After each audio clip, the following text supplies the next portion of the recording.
Hey guys, tonight we begin with a place people imagine as endless luxury, idle pleasure, and absolutely no consequences, which is impressive because it was actually one of the most politically dangerous rooms on Earth.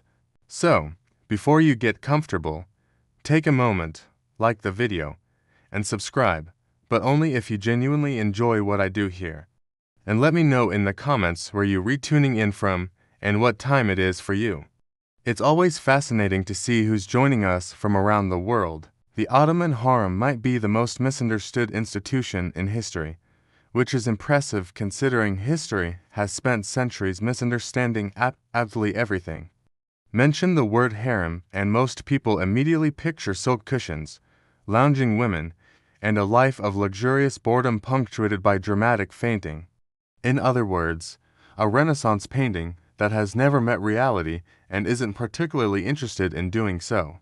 The truth is much less exciting in the way movies hate and much more exciting in the way politics loves. The harem was not a pleasure palace, it was an administrative machine, a carefully regulated, tightly supervised environment attached directly to the core of imperial power. If it helps, imagine a government office, but with fountains, etiquette rules, and significantly higher stakes for making the wrong comment at the wrong time. Nothing inside the harem was casual, not movement, not conversation, not even silence. Silence itself had rank.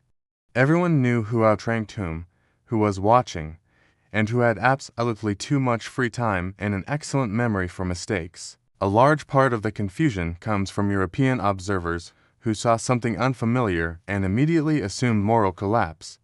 The idea that women could exist near political power without chaos offended them on a spiritual level. So they wrote about decadence instead. Travel diaries became gossip columns. Gossip became scholarship, and scholarship became confident nonsense, but the Ottomans were under no illusions. The harem existed to control access, manage succession, and reduce instability. It was designed to prevent scandal, not produce it. Ironically, this is precisely why it generated so much intrigue. When you put ambitious, intelligent people next to power and tell them to be quiet forever, they do not become peaceful. They become strategic. Very few women in the harem ever met the Sultan in private. Even fewer stayed relevant long enough to matter. Beauty faded. Intelligence endured. Memory was currency. Timing was everything. And mistakes were remembered with the kind of dedication normally reserved for family grudges.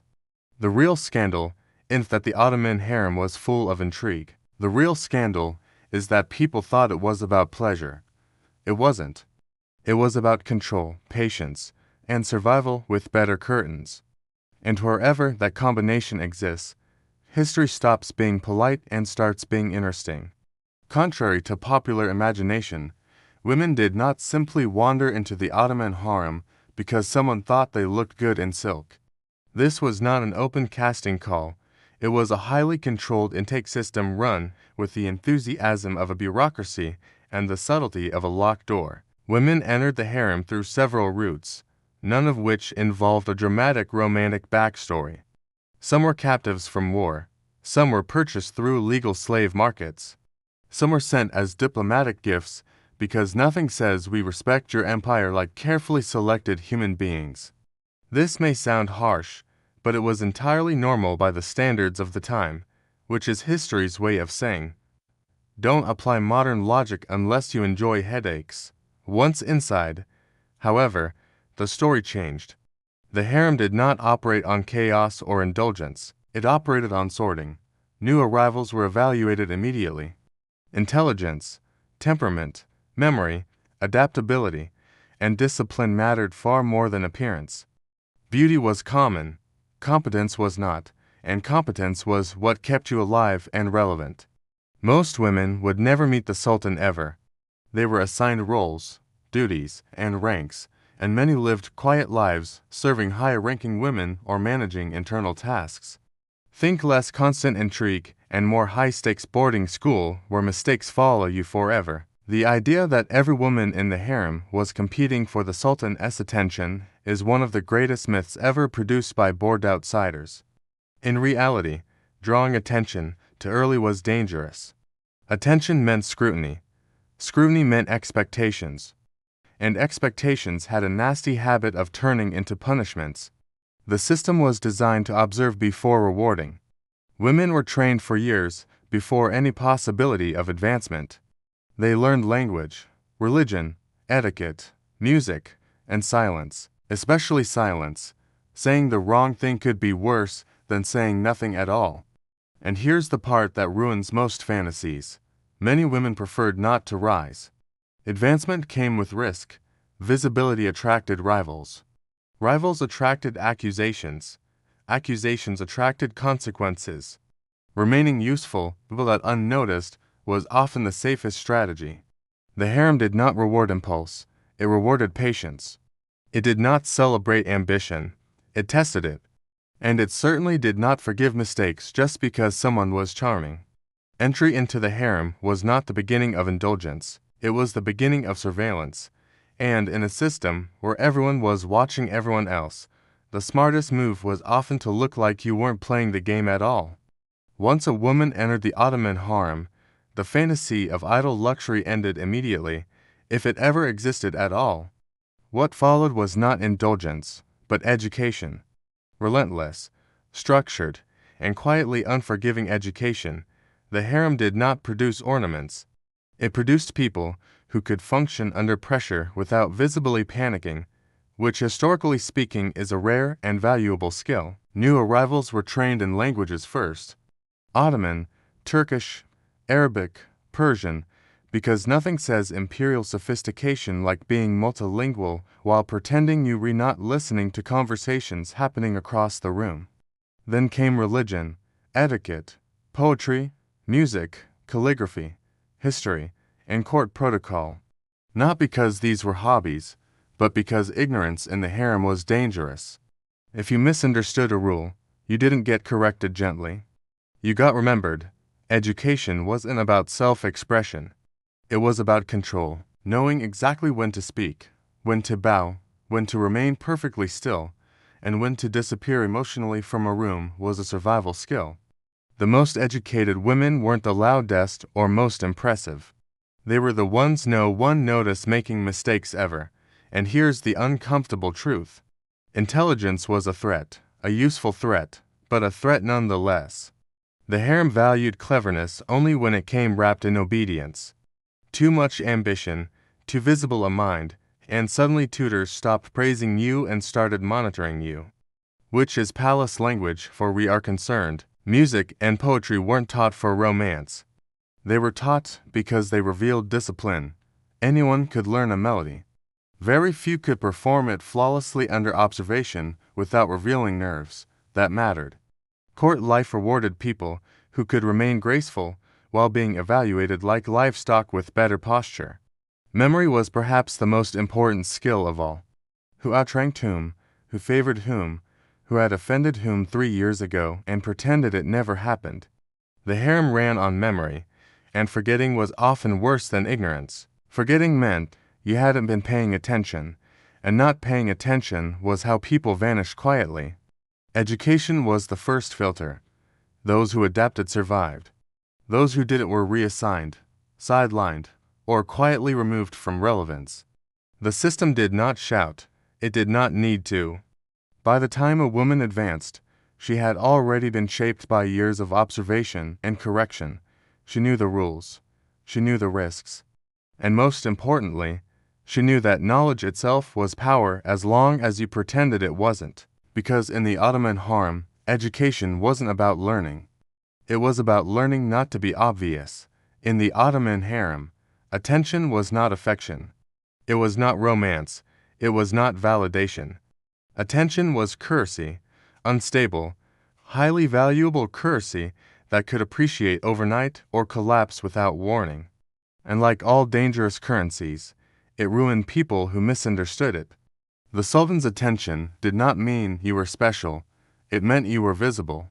And visibility inside the harem was a double-edged blade that everyone pretended not to notice while carefully stepping around it. A single glance, a brief conversation, an invitation to perform music or poetry. These moments were noticed by everyone who stood nearby, who was absent, who reacted too quickly, who smiled too widely. The harem had no privacy in the modern sense. Everything happened in front of witnesses who remembered details with alarming dedication. Receiving attention too early was risky. Attention created expectations. Expectations created pressure. Pressure created mistakes. And mistakes had consequences that did not come with second chances. The smartest women understood this and did something deeply counterintuitive. They avoided attention, or at least they delayed it. Remaining useful but unremarkable was often the safest position. Manage tasks well, speak when required, perform competently, not brilliantly. Excellence was dangerous. Perfection attracted rivals. Rivals attracted scrutiny. Scrutiny attracted trouble. When attention did arrive, it had to be managed carefully. Too much warmth invited jealousy. Too much distance suggested ingratitude. Too much emotion suggested instability. The correct response was somewhere between grateful restraint and dignified calm. A balance so precise that missing it by a fraction could change everything. And once attention faded, because it always did, the fall could be brutal. Favor was temporary. The harem never allowed anyone to forget that a woman who had once been summoned regularly could find herself waiting indefinitely, surrounded by people who remembered her former status with thin smiles and perfect manners. The most dangerous moment wasn't receiving attention. It was losing it, because loss signaled weakness and weakness invited replacement. This constant rise and fall created a culture of extreme self-control. Emotions were hidden, reactions were delayed. Triumph was muted, disappointment was swallowed whole. The harem rewarded those who could remain unreadable. Not because they felt nothing, but because showing it was expensive. Attention in the Ottoman Harem was not a reward. It was an investment, and every investment came with risk. Those who survived longest weren't the ones who received the most attention. They were the ones who knew exactly how much they could afford to receive. In many royal courts, having a child, especially a son, was considered protection. In the Ottoman Harem, it was more like activating hard mode. Motherhood didn't bring peace. It brought attention, expectation, and a spotlight so bright it exposed every possible weakness. When a woman gave birth to a son, she didn't become safe. She became relevant, and relevance inside the harem was dangerous. A prince was not just a child. He was a future problem waiting to grow up. Every son represented a potential claim to the throne, and multiple claims had a long, proud history of ending in bloodshed. The Ottomans were painfully aware of this, which is why succession was treated less like a celebration and more like a controlled explosion that everyone hoped would go off too early. For the mother, this meant a permanent shift in status. She gained rank, resources, and visibility. But she also gained rivals, other mothers, other factions, other people smiling politely while calculating how inconvenient her child might become in the future. From that moment on, motherhood became political labor. Mothers had to secure allies, manage appearances, and carefully shape their son's reputation from an early age. A prince who appeared too ambitious was threatening. A prince who appeared too passive was expendable. Finding the perfect balance between capable and harmless required constant adjustment, like raising a child while also writing their resume for a job that involved ruling an empire. And the danger didn't come only from other women. Officials, tutors, military figures, and court factions all had opinions about which prince would be best. Best in this case usually meant most useful to us. Mothers had to navigate these interests carefully, ensuring support without appearing manipulative. A delicate task, especially when everyone assumed manipulation anyway. Even worse, motherhood made loss more painful and more public. If a prince fell ill, everyone noticed. If he died, everyone reassessed. Grief was expected, but too much grief was suspicious. Too little was also suspicious. There was no correct emotional response, only incorrect ones. The cruel irony is that the very thing that elevated a woman's position also chained her future to forces she could and control. Her status rose with her son, but so did the risks. She could do everything right and still lose everything overnight. In the Ottoman Harem, motherhood was not a refuge. It was a battlefield with smaller uniforms. And once you stepped onto it, there was no retreat. At the very top of the Ottoman Harem sat one woman who did not compete, did not scramble, and did not need to prove anything to anyone. The Vali Sultan, the Sultan's mother. If the harem was a battlefield, she was the general who no longer needed armor because everyone already knew what she could do. Her authority was absolute inside the harem and quietly influential outside it. She controlled rank, discipline, allowances, appointments, punishments, and access. She decided who advanced, who stalled, and who suddenly found themselves reassigned to a much quieter palace with excellent scenery and absolutely no relevance. Officially, the valid sultan was not running the empire. Unofficially, many people adjusted their political plans based on whether she approved of them. Grand Vizier learned quickly that ignoring her opinion was a bold move, usually followed by a short career. She didn't rule through shouting or dramatic displays. That would have been undignified.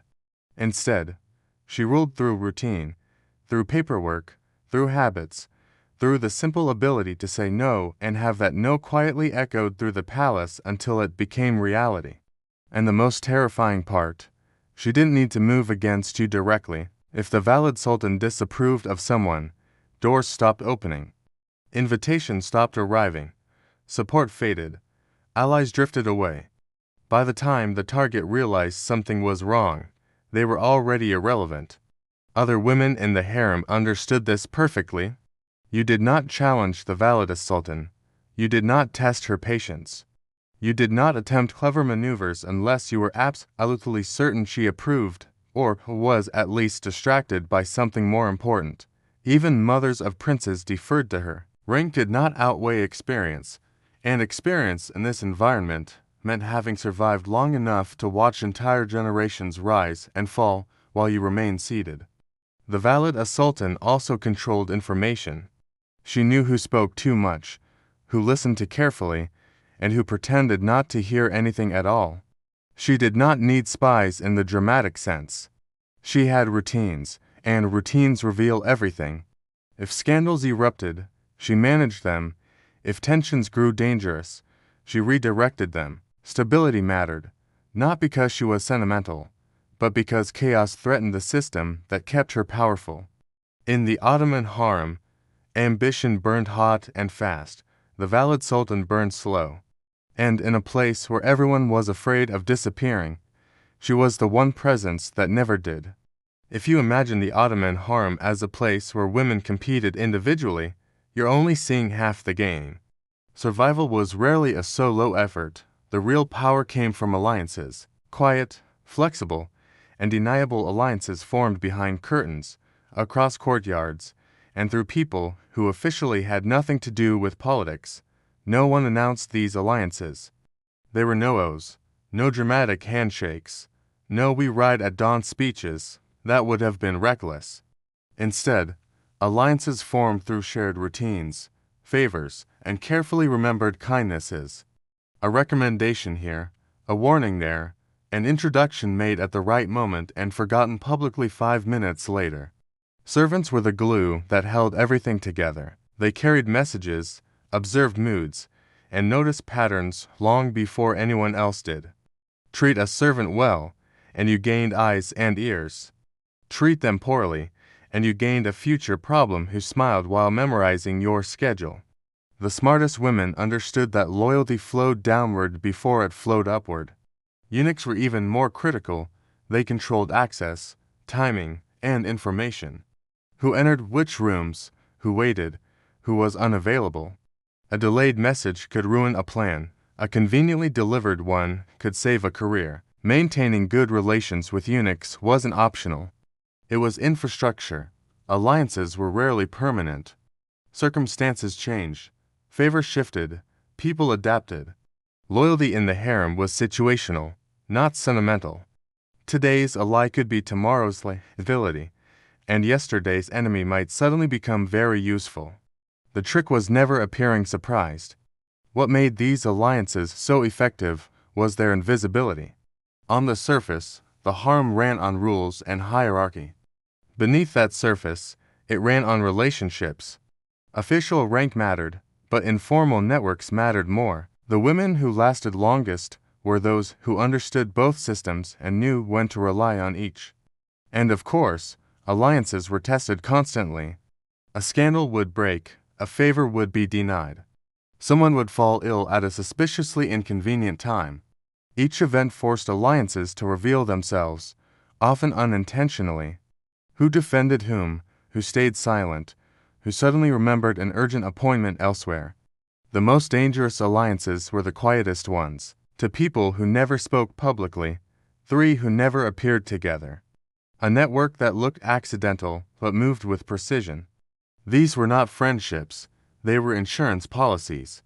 In the Ottoman Harem, no one survived alone, but no one trusted completely either. Alliances were built not on affection, but on mutual understanding of one simple truth. Today's stability depended on tomorrow's discretion, and discretion here was worth more than gold.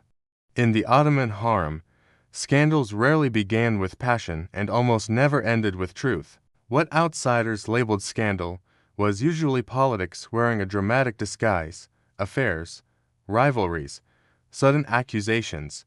These were not random explosions of emotion. They were symptoms of power shifting under pressure. Rumors were the most efficient weapon. They required no proof, no witnesses, and no direct confrontation. A well-placed whisper could do more damage than an open accusation, especially in an environment where reputation was everything, and defense was risky. Denying a rumor meant acknowledging it. Ignoring it meant letting it grow. Either way, someone benefited, and it was rarely the person being discussed. Poisoning accusations were especially popular, largely because they were impossible to prove conclusively and deeply unsettling. A sudden illness didn't need to be fatal to raise suspicion. A few days of weakness, a misappearance, a delayed recovery, all of it invited speculation, and speculation in the harem spread faster than facts ever could. What made these scandals effective was timing. Accusations didn't appear randomly. They surfaced when a woman gained influence, when her child advanced, or when her allies became visible. Scandal was not about morality, it was about interruption, slowing someone down, forcing them into defense, making them hesitate. Even minor breaches of etiquette could be weaponized. A gesture interpreted incorrectly, a phrase repeated out of context, a moment of visible frustration. These were not mistakes in a normal environment. In the harem, they were opportunities. And then there was silence, the most damaging response of all. When a scandal emerged and no one rushed to defend the accused, that absence spoke loudly. Silence signaled isolation. Isolation invited removal. The harem did not need trials or verdicts. Consensus formed quietly, and consequences followed naturally. What's striking is how rarely these scandals shocked the people inside the system. Outsiders were scandalized, insiders were attentive. They watched reactions, measured responses, and updated their mental maps of power accordingly. Who survived? Who didn't? Who reappeared with diminished status? Who vanished entirely? In many cases, scandals weren't even meant to destroy someone permanently. Sometimes they were warnings. Corrections, a reminder of limits, a way of saying you're moving too fast without saying anything at all. The Ottoman harem did not punish chaos, it used it.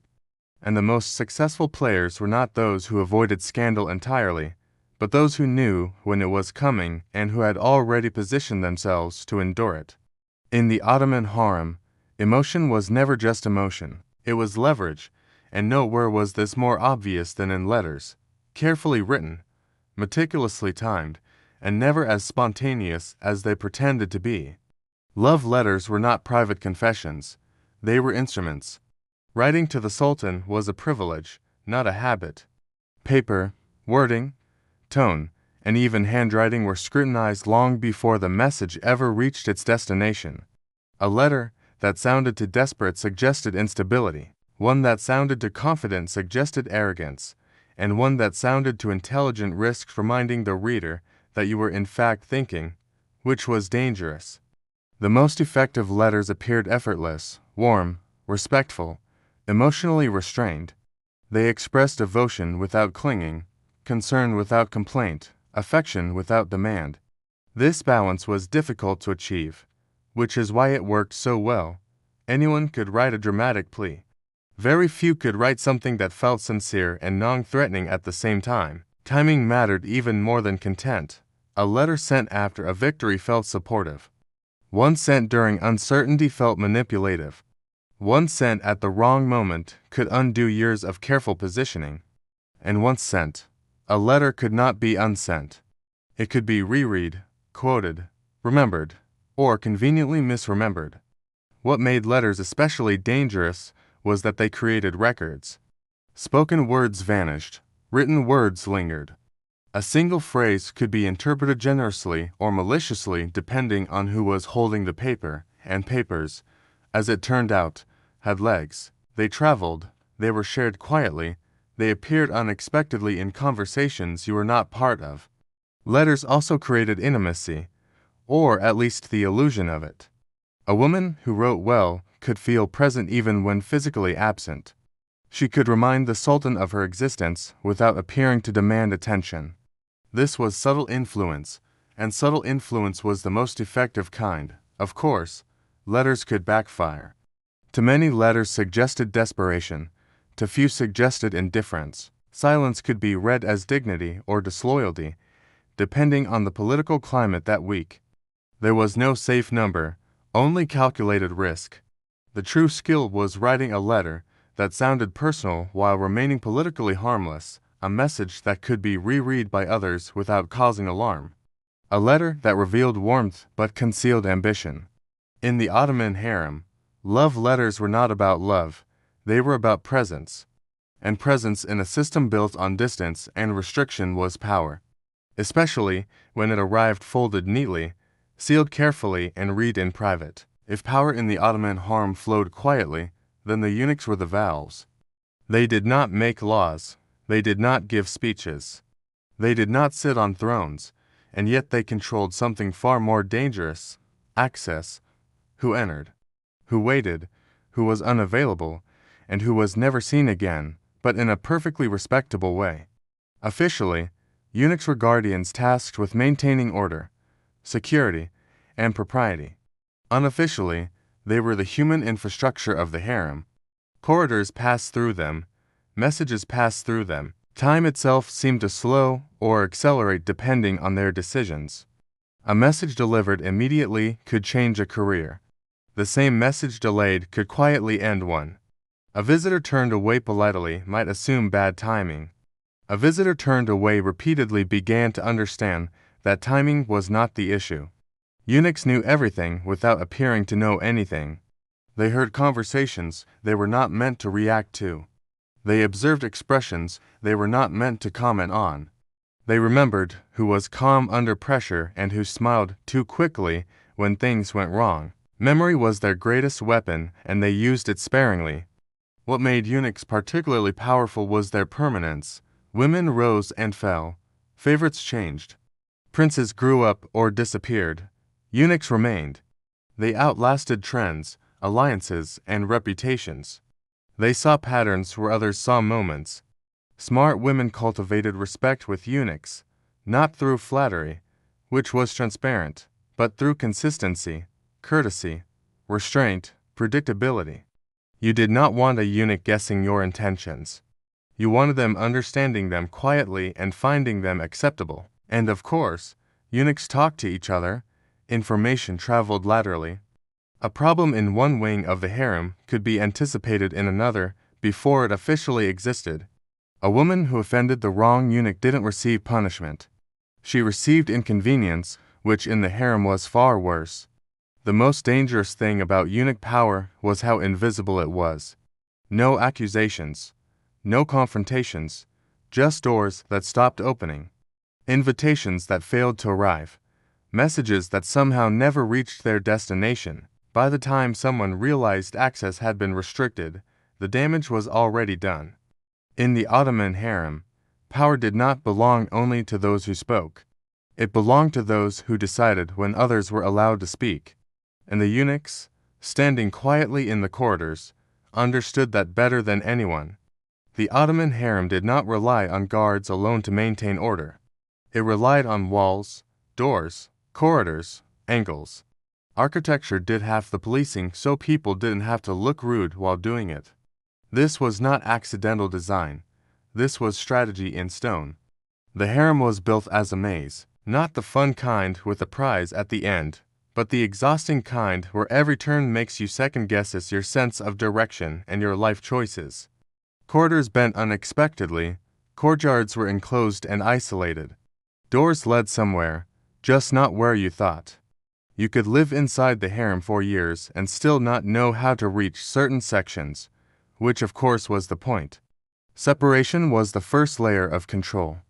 Women of different ranks lived apart, servants slept elsewhere. Anak occupied strategic thresholds like human punctuation marks. Movement required permission, timing, and often supervision.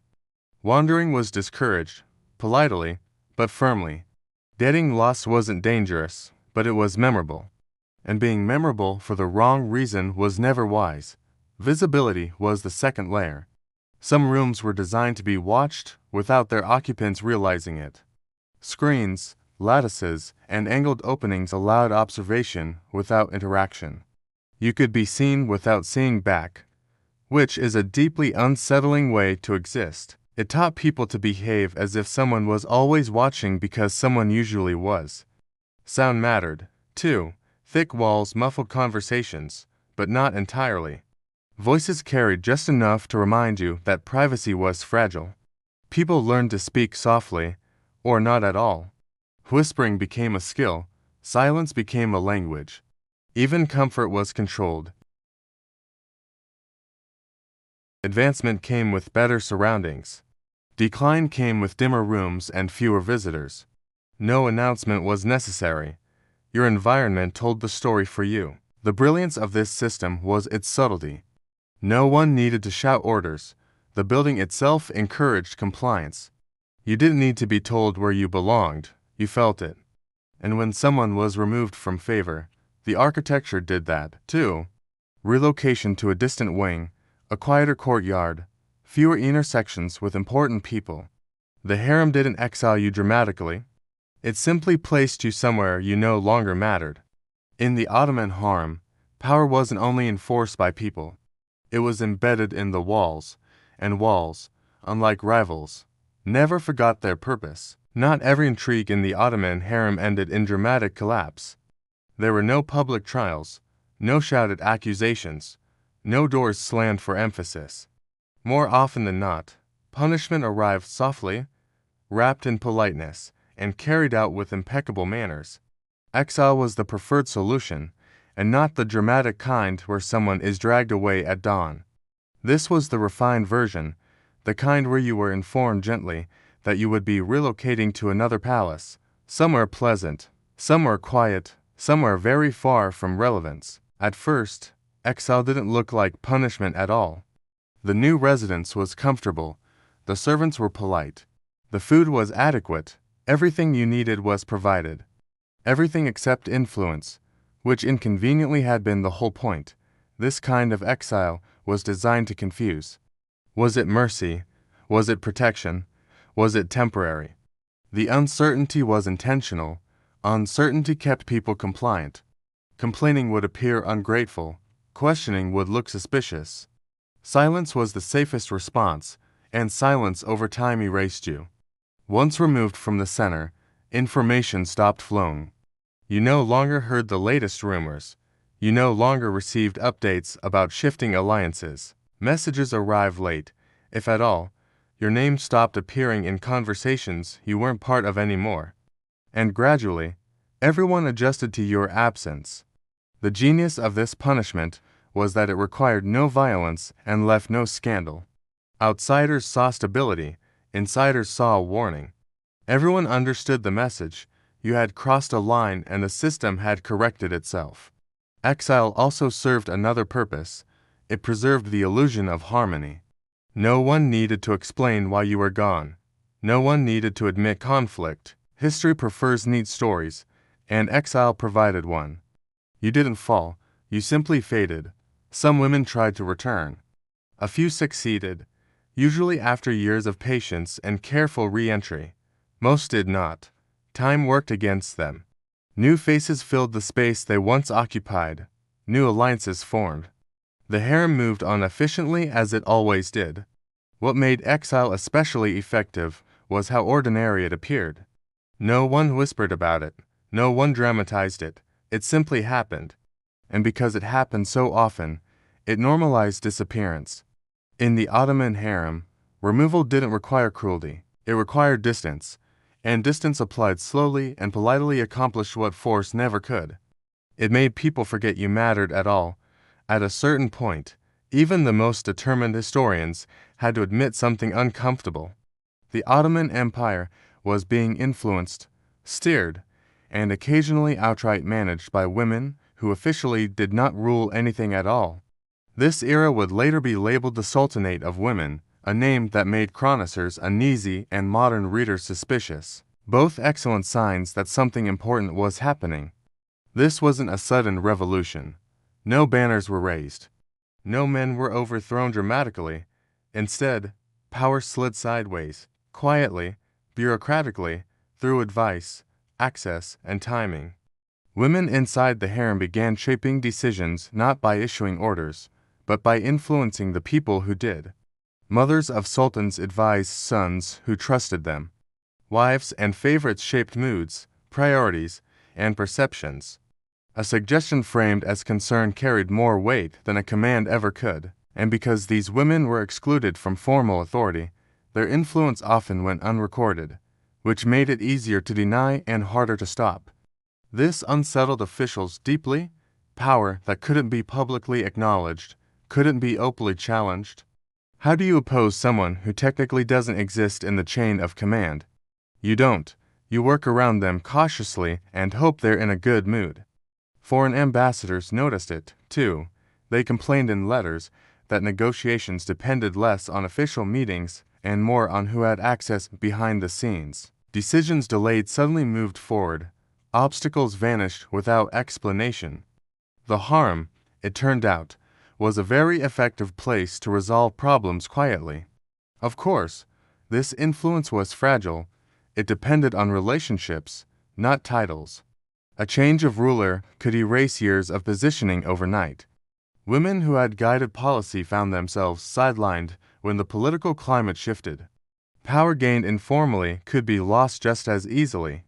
Still, for decades, women inside the harem played decisive roles in succession, diplomacy, religious patronage, and internal stability. They funded mosques, schools, and charities, acts that shaped public life even when their names were omitted from official praise. The scandal wasn't that women influenced the empire. The scandal was how uncomfortable everyone felt admitting it. The Sultanate of Women didn't break the Ottoman system.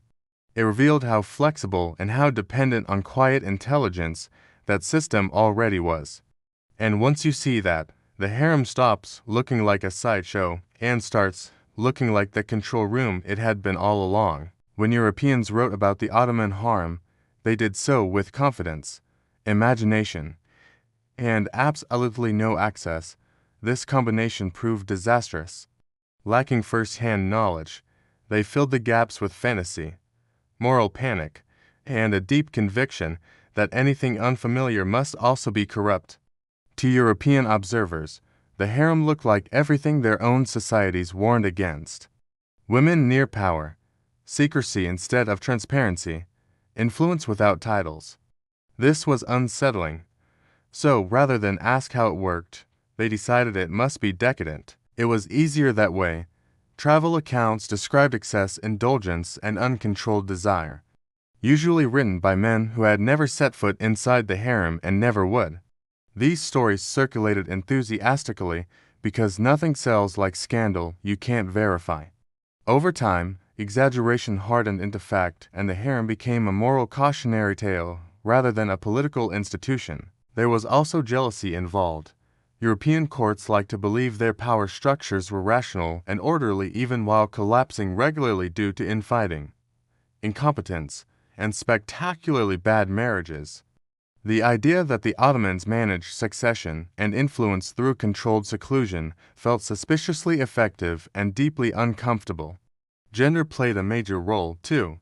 European writers struggled to accept that women could exercise power without chaos. In their minds, female influence was either invisible or disastrous. The harem contradicted both assumptions. It demonstrated restraint, discipline, and long-term strategy, qualities Europeans preferred to assign to men with swords. So the harem was reduced to a caricature, a place of indulgence instead of governance, pleasure instead of planning, desire instead of discipline. This narrative conveniently reassured European audiences that whatever problems they had, at least they weren't that strange. Meanwhile, the Ottomans continued running an empire that lasted centuries longer than many of its critic states. Not perfectly, not peacefully, but effectively. The misunderstanding wasn't accidental, it was useful. By portraying the harem as scandalous, Europeans avoided confronting a system that didn't match their assumptions. A system where influence wasn't loud, where power wasn't always visible, and where women played roles that history preferred to minimize. Europe didn't misunderstand the harem because it lacked information. It misunderstood it because understanding would have been inconvenient, and inconvenient truths rarely survive first contact with confident ignorance. After all the whispers, rivalries, exiles, alliances, letters, corridors, and carefully managed silences, the greatest intrigue of the Ottoman Harem and what happened inside it. It's what history chose not to see. For centuries, historians treated the harem like background noise, an exotic distraction running parallel to real politics, which conveniently took place wherever men happened to be standing at the time. Decisions made publicly were recorded. Decisions made quietly were dismissed as scandal, emotion, or coincidence, and so, an entire system of influence was quietly edited out of the story. But empires are not held together by proclamations alone. They are held together by access, timing, restraint, and the ability to shape outcomes without appearing to do so. The Ottoman harem excelled at all four. Nothing inside it was accidental, not the education, not the hierarchy, not the isolation, not the punishments that looked like kindness. Every mechanism existed to manage succession, prevent chaos, and control proximity to power. It was not perfect, it was not humane by modern standards, but it was functional. And functionality in imperial terms matters more than morality. The women inside the harem were not passive figures drifting through luxury. They were participants in a system that demanded awareness, patience, and self-control. Some failed. Some survived quietly. Some shaped the empire in ways that only become visible when you stop looking for loud authority and start paying attention to patterns, the scandals to deserve rethinking. They were not evidence of excess. They were signs of pressure. When power concentrates, tension follows. And when tension builds in a sealed environment, it releases through rumor, maneuvering, and quiet removal rather than open revolt. The harem did not create intrigue. It contained it. Perhaps that is why it made outsiders uncomfortable. The harem proved that influence did not always announce itself, that control did not require spectacle, that power could exist behind screens, behind etiquette, behind politeness so refined it looked harmless, and maybe that's the real scandal. Not that the Ottoman harem was full of intrigue, but that it worked as intended, quietly shaping one of the most durable empires in history while the world pretended it was just decoration. So, when you hear the word harem, remember this.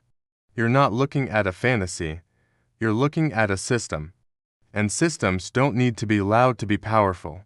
Her father, Boniface of Tuscany, was one of the most powerful nobles in Italy, feared and respected in equal measure. Her mother, Beatrice of Lorraine, came from imperial blood and understood court politics as well as battlefield realities. This was not a household that trained daughters for embroidery and silence. Matilda grew up surrounded by soldiers, envoys, priests, and messengers. She heard strategy discussed at the dinner table. She saw disputes settled with force. Violence was not abstract, it was administrative. When Matilda was still a child, her father was assassinated. The murder shattered the balance of power overnight. Enemies moved quickly, hoping to seize cousin lands before the family could respond. Instead, Matilda's mother stepped forward and held the territories together with sheer political will. From her, Matilda learned an early lesson. Authority was something you took and defended, not something politely granted. Her education reflected this reality. She was trained in Latin, theology, and law, but also learned how estates functioned, how armies were supplied, and how loyalty was purchased or enforced. Chroniclers later noted her unusual discipline and seriousness, even as a girl. While other noble children were sent away, Matilda stayed close to the machinery of power, watching decisions being made in real time. By adolescence, she had already witnessed betrayal, assassination, and the constant tension between empire and church. She learned that neutrality was a fantasy and that choosing a side was inevitable. Every road her family controlled made her a target. Every fortress made her indispensable. Before Matilda ever wore armor or commanded troops, she had already been shaped by a brutal truth. Survival in medieval Europe depended on understanding power before it crushed you. Matilda of Tuscany entered adulthood under immense pressure, not because she lacked authority, but because her authority made others nervous. Powerful women in medieval Europe were tolerated only if they could be controlled. The solution, as always, was marriage. In 1089, Matilda was wed to Walv of Bavaria, a much younger noble from a powerful German family. On paper, the match was brilliant. It tied Italian lands to German aristocracy and promised stability between empire and church-aligned territories. In reality, it was a political miscalculation that exposed how little Matilda was willing to surrender. The marriage was never equal. Matilda was older, wealthier, vastly more experienced, and already ruling in her own right. Wealth, barely out of adolescence, arrived not as a partner, but as a symbol. Imperial supporters hoped the marriage would tame her independence and pull Tuscany closer to the emperor's orbit. What they misunderstood was that Matilda did not share power easily, especially with someone who brought ambition but no understanding of Italian politics. Sources describe the union as distant almost from the beginning. They lived apart for long stretches, governed separately, and pursued different loyalties. Wealth was tied to German interests and imperial expectations. Matilda was already drifting firmly toward the reformist papacy, which sought to strip emperors of control over church appointments. The marriage became less a bond and more a fault line. By the early 1090s, the relationship collapsed entirely. There were no children, no reconciliation, and no dramatic court scandal. The separation was quiet but decisive. Matilda returned fully to her lands and her responsibilities, shedding the last expectation that she would rule through a husband. In a society where female power was often justified only through male guardianship, this was a radical move. The failed marriage clarified something essential about Matilda's character. She was willing to accept alliances when they strengthened her position, but she would not allow them to dilute her authority. Marriage for her was a tool, not an identity. When it stopped serving its purpose, she abandoned it without regret. From this point forward, Matilda ruled alone, no consort, no regent, no intermediary. The separation freed her politically and psychologically, allowing her to act decisively as conflict between Pope and Emperor intensified. She was no longer someone's wife managing estates in the background. She was a ruler preparing for open confrontation, fully aware that the next choices she made would place her directly in the path of emperors. Matilda of Tuscany reached the defining crossroads of her life as Europe descended into the investiture controversy, a conflict that went far beyond church ritual and struck at the heart of political authority. At its core was a simple, but explosive question: who had the right to appoint bishops and abbots? The Pope or the Emperor? For Matilda, neutrality was impossible. Her land sat between Rome and Germany, and whichever side she chose would use Tuscany as a highway or a battlefield. She chose the papacy. Matilda aligned herself with Pope Gregory III, a fierce reformer who believed the Church must be free from imperial control. This decision was not symbolic, it was logistical. She offered the Pope protection, resources, safe passage, and fortresses. Her castles became papal strongholds. Her roads became lifelines. Without her support, reformist popes would have been dangerously exposed in northern Italy. Her choice immediately made her an enemy of Emperor Henry IV. To the imperial court, Matilda was no longer a noble woman exercising independence. She was a threat, a landholder powerful enough to block armies, disrupt supply lines, and shelter excommunicated popes. Henry responded with propaganda, pressure, and eventually open hostility. Tuscany became a front line, not because Matilda sought war, but because her position made war inevitable. The most famous moment of this struggle came in 1077 at Cosa. After being excommunicated, Henry crossed the Alps in winter to seek absolution from the Pope. Gregory took refuge in Matilda's fortress. For 3 days, the emperor stood barefoot in the snow outside the castle walls, waiting for forgiveness. The image became legend, but the reality was colder. Matilda had engineered the setting. She controlled the castle, the negotiations, and the security. An emperor humbled at her gate was not an accident. From that moment on, reconciliation was impossible. Henry regained strength and returned with force, invading Italy and stripping Matilda of lands when he could. She responded not by retreating, but by reorganizing defenses, rallying loyal nobles, and preparing for prolonged conflict. Her rule shifted from administration to resistance.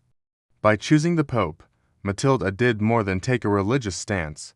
She declared that emperors could be opposed, stalled, and even humiliated by a determined regional power. She placed herself at the center of Europe's most dangerous ideological war and made it clear she had no intention of stepping aside. Matilda of Tuscany did not support the papacy from behind monastery walls. When war came, she fought it directly. As Emperor Henry IV pushed into northern Italy, Matilda transformed her territories into a defensive network designed to exhaust, confuse, and bleed imperial forces. Her power did not rely on one grand army, but on geography. Hilltop castles, narrow passes, and fortified towns became weapons in her hands. She personally oversaw the strengthening of fortifications across Tuscany and Emilia. Chroniclers describe her riding between strongholds, inspecting defenses, organizing supplies, and coordinating commanders. This was not ceremonial leadership. She understood siege warfare, logistics, and timing. She knew when to defend and when to withdraw, when to engage, and when to let terrain do the killing. Imperial armies struggled not because they lacked soldiers, but because they could not move freely through her lands. Matilda's role as a military leader unsettled contemporaries. Medieval society had scripts for queens and countesses, but not for women directing campaigns. Yet, no source suggests her authority was challenged by her troops. Loyalty came from competence. She paid soldiers, fed them, and protected their families. Nobles followed her because she controlled fortresses and could reward faithfulness or punish betrayal decisively. Battles during this period were rarely clean or heroic. They were ambushes, scorched fields, sabotaged bridges, and prolonged sieges. Matilda excelled at this kind of war. When imperial forces advanced, she denied them food and shelter. When they retreated, she harassed them relentlessly. The war became one of endurance, and Matilda had the advantage of fighting on familiar ground. Her most significant victory came in 1092 when imperial forces suffered a crushing defeat in the Annes. The loss shattered Henry's momentum in Italy and proved that Matilda was not merely obstructive.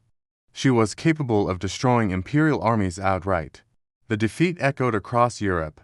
reinforcing the idea that emperors were not invincible on Italian soil. This phase of Matilda's life marked her full transformation from noble patron to war leader. She was no longer just the protector of popes. She was the architect of imperial failure in Italy. Every castle that held, every road that remained closed, reinforced her reputation as a ruler who fought not with spectacle, but with relentless control. In a medieval world obsessed with masculine warfare, Matilda proved that command came not from gender, but from mastery of terrain, loyalty, and fear. Matilda of Tuscany understood something many medieval rulers ignored. Wars were won long before armies met. While imperial forces marched and retreated across Italy, Matilda fought a parallel conflict that left far fewer bodies and far deeper scars. The War of Information, messages, rumors, intercepted letters, and loyal informants became as important to her survival as stone walls and swords. Her land sat astride Europe's most traveled routes. Pilgrims, merchants, clerics, and envoys passed through constantly, and Matilda made sure they were watched. Inns, monasteries, and courts within her territories quietly reported movements and conversations. She knew when imperial commanders were short on supplies, when reinforcements were delayed, and when alliances were weakening. This knowledge allowed her to strike selectively or avoid unnecessary confrontation. Matilda maintained extensive correspondence with popes, bishops, abbots, and allied nobles. Letters were not merely communication, they were weapons. She coordinated strategy, requested reinforcements, and shaped narratives across Europe. When emperors tried to portray her as a rebellious vassal, her letters reframed her as a defender of divine order. Words carefully deployed legitimized resistance and justified war. Espionage was not glamorous. It relied on loyalty, silence, and trust. Matilda rewarded informants generously and punished betrayal without hesitation. Chroniclers hint at intercepted messages and sudden reversals that suggest she often knew imperial plans before they unfolded. Armies marched into empty valleys. Sieges targeted castles already evacuated or reinforced. Timing favored her to consistently to be coincidence. This quiet intelligence network also protected the papacy. Exiled or threatened popes relied on Matilda's warnings to avoid capture. Safe routes were arranged. Meetings were relocated. Imperial agents found themselves chasing shadows while real decisions were made elsewhere. In an age before formal intelligence services, Matilda built one through relationships, obligation, and fear. The information were also extended to symbolism. When imperial authority faltered, Matilda ensured the world knew. Victories were publicized, defeats explained away, and loyalty rewarded visibly. Control of perception mattered almost as much as control of land. If people believed the emperor's grip was weakening, they were more likely to defect. Through letters and whispers, rather than banners and trumpets, Matilda reshaped the balance of power. She proved that domination did not require constant battle, only constant awareness. By mastering information, she stayed ahead of emperors who still believed power moved only at the speed of marching feet. Matilda of Tuscany spent much of her middle years living under permanent threat, not only from armies, but from Eurasia.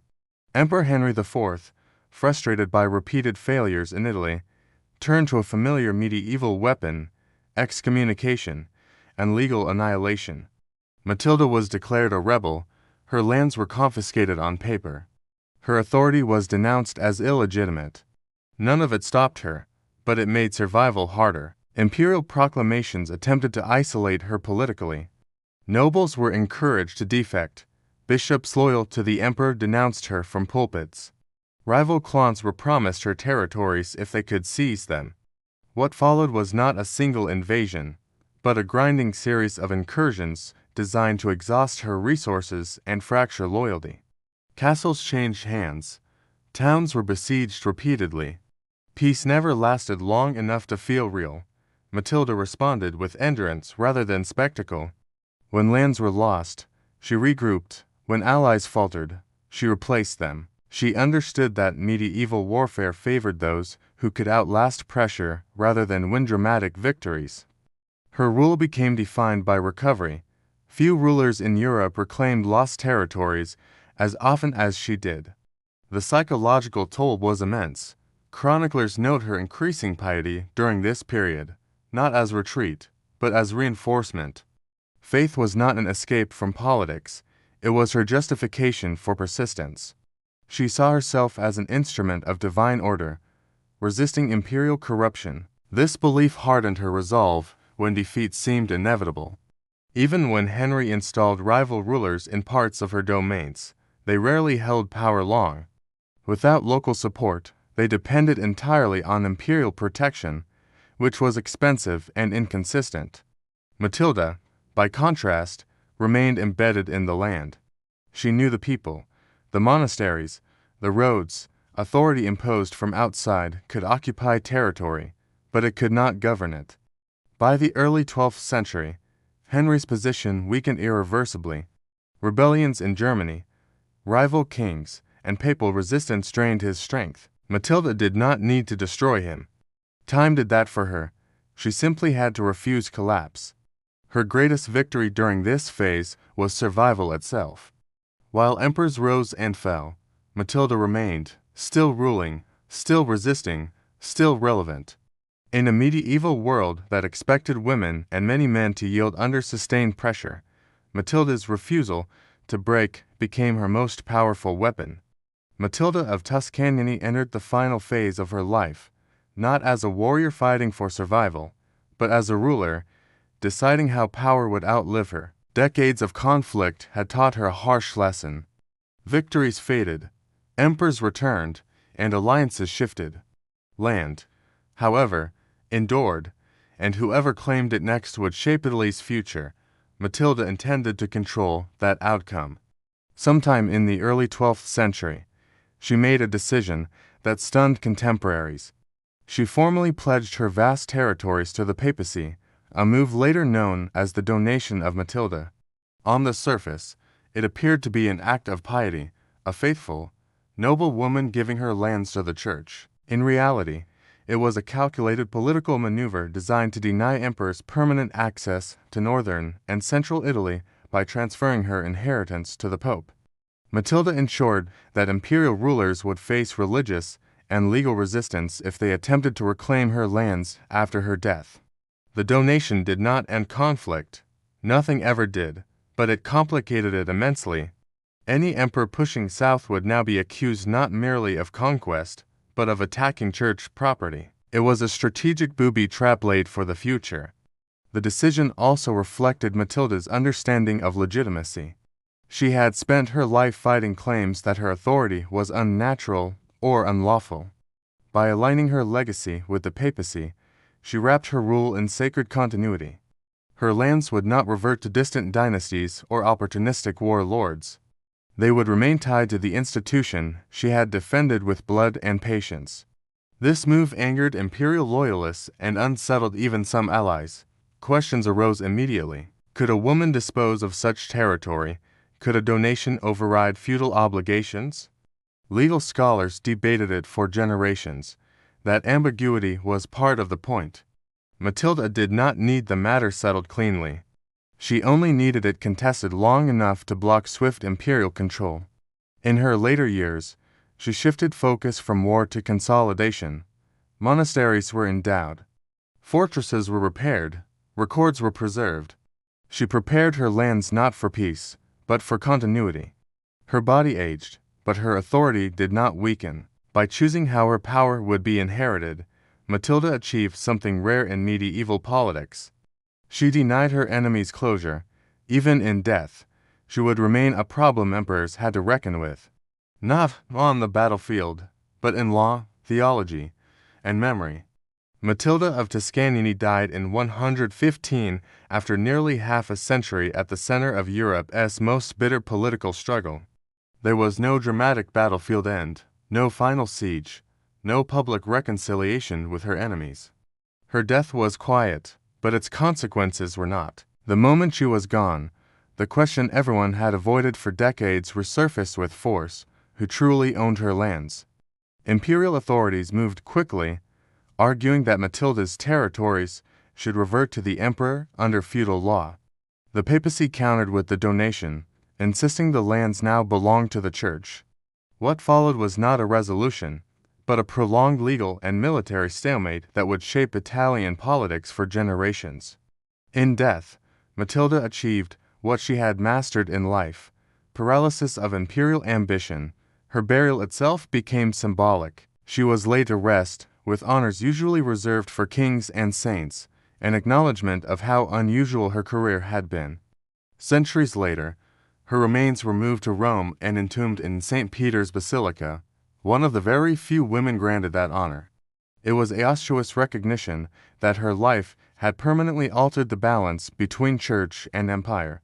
Yet Matilda's legacy remained uncomfortable. Chroniclers struggled to categorize her.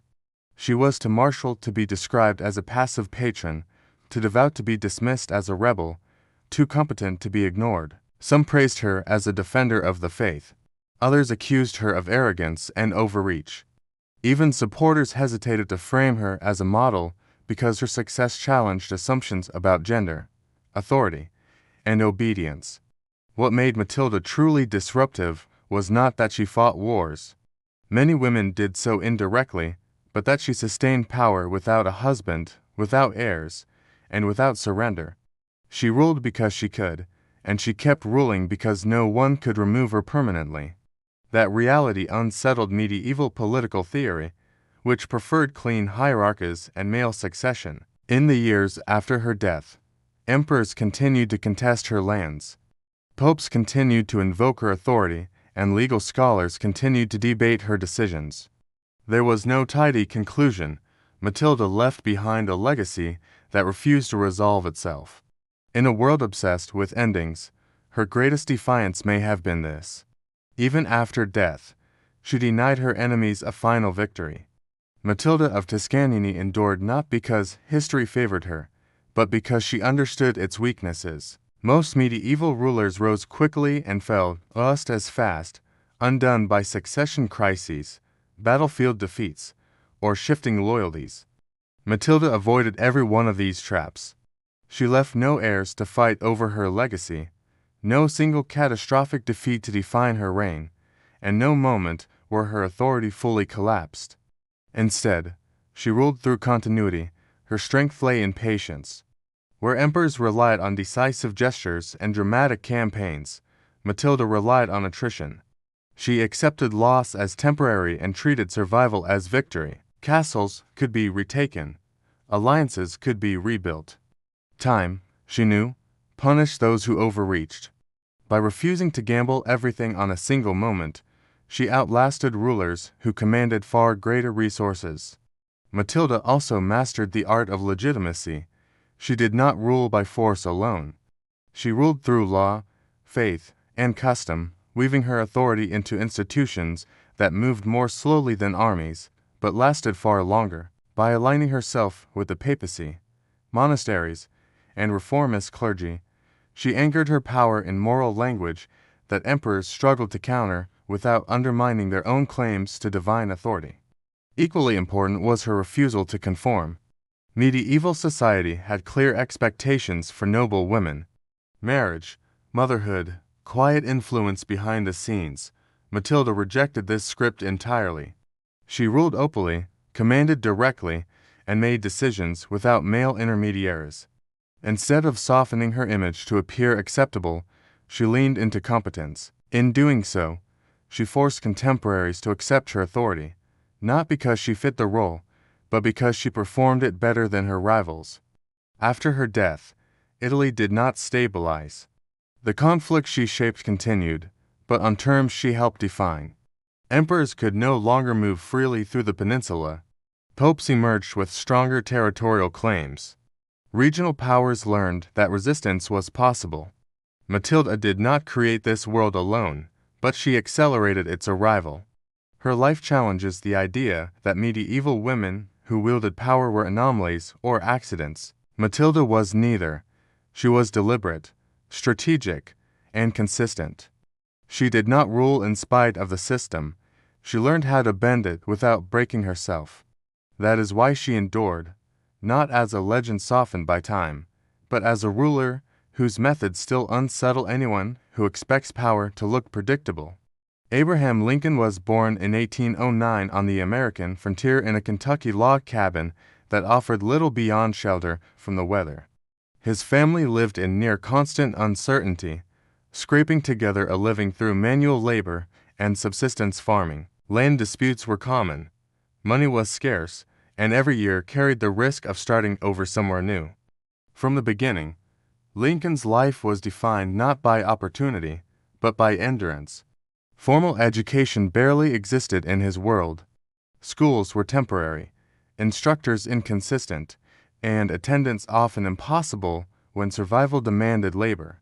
Lincoln would later estimate that his total classroom schooling amounted to less than a year. What he lacked in instruction, however, he made up for in hunger, not for food, but for understanding. Books became his refuge. He borrowed whenever possible, rereading the same volumes obsessively. The Bible, Aesop's fables, and histories of the early republic. Reading was not leisure, it was escape and preparation. When Lincoln was 9 years old, his mother died after a brief illness. Her death created a silence that followed him for the rest of his life. Those close to him later noted his tendency toward melancholy, reflection, and emotional restraint, traits forged early by loss. In a household that demanded resilience, grief was not something openly expressed.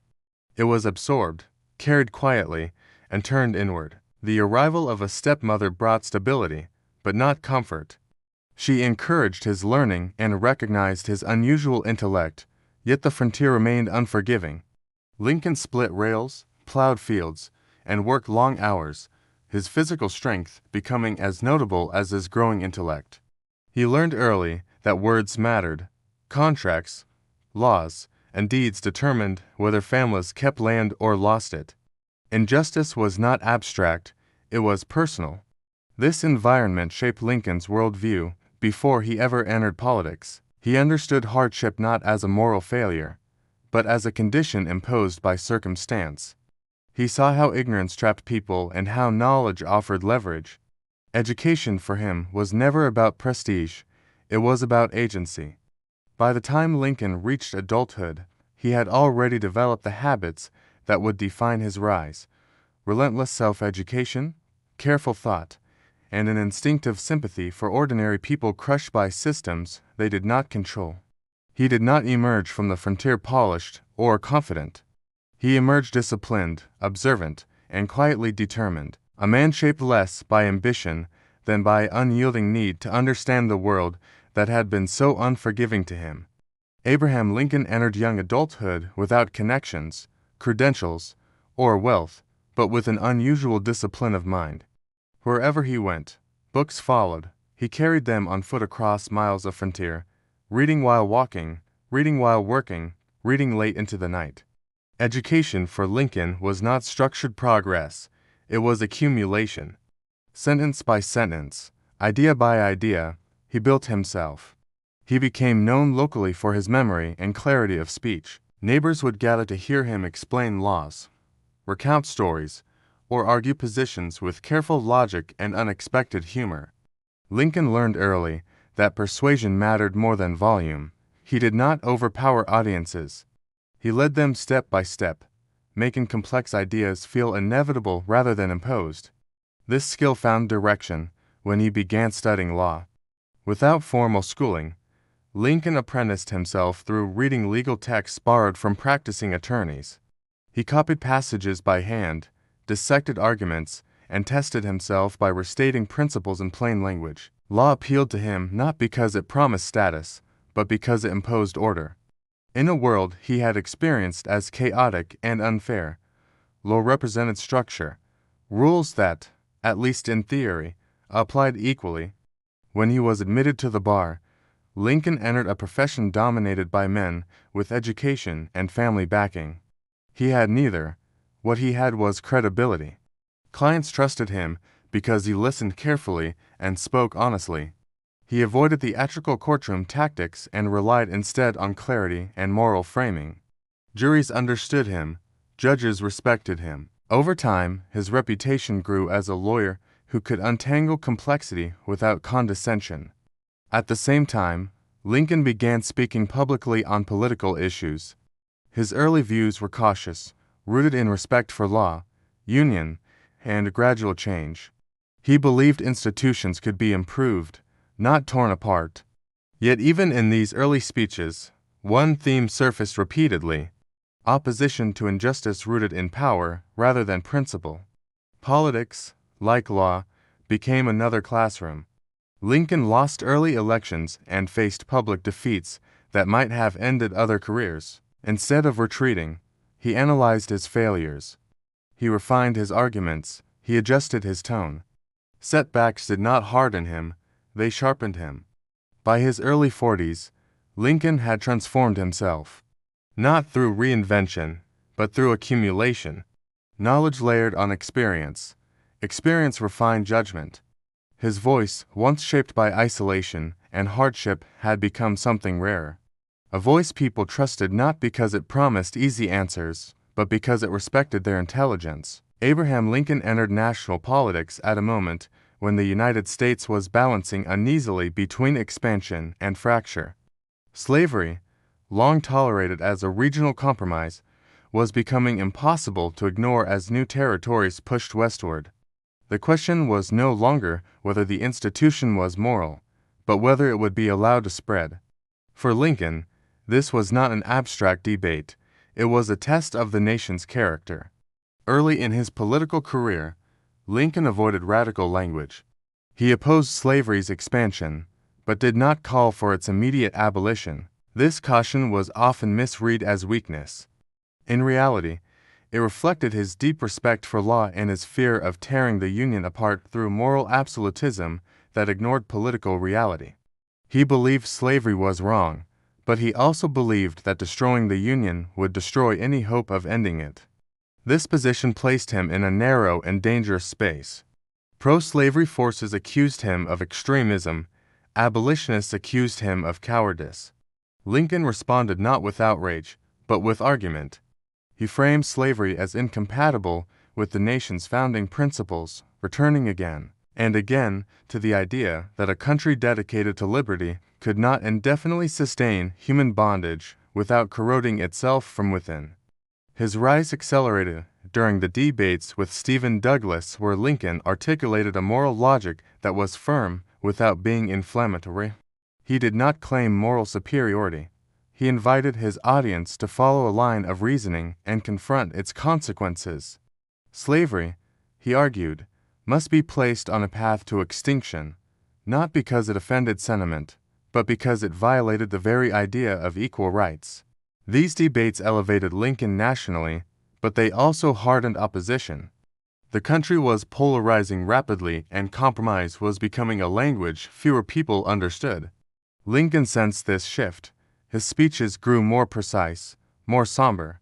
He warned that the nation could not remain half slave and half free forever. The statement was not a threat, it was a diagnosis. Behind the public arguments was a private struggle. Lincoln understood that moral clarity carried costs. He worried about bloodshed, about the limits of persuasion, about whether words could still hold a fractured nation together.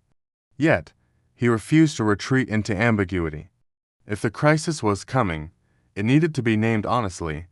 By the end of this period, Lincoln had emerged as something rare in American politics, a figure who treated morality as inseparable from governance, but who refused to sacrifice unity lightly. The question of slavery was no longer just a policy issue in his career. It was the axis around which his rise and the nation's future would turn. Abraham Lincoln won the presidential election of 1860 without carrying a single Southern state. The result exposed a truth that had been building for decades.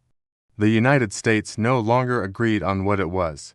Lincoln's victory was legal, constitutional, and unmistakable. But too much of the South, it was unacceptable. Before he even took office, states began to secede. Lincoln watched the Union unravel from a distance, unable to act until his inauguration. In those months, pressure poured in from every direction.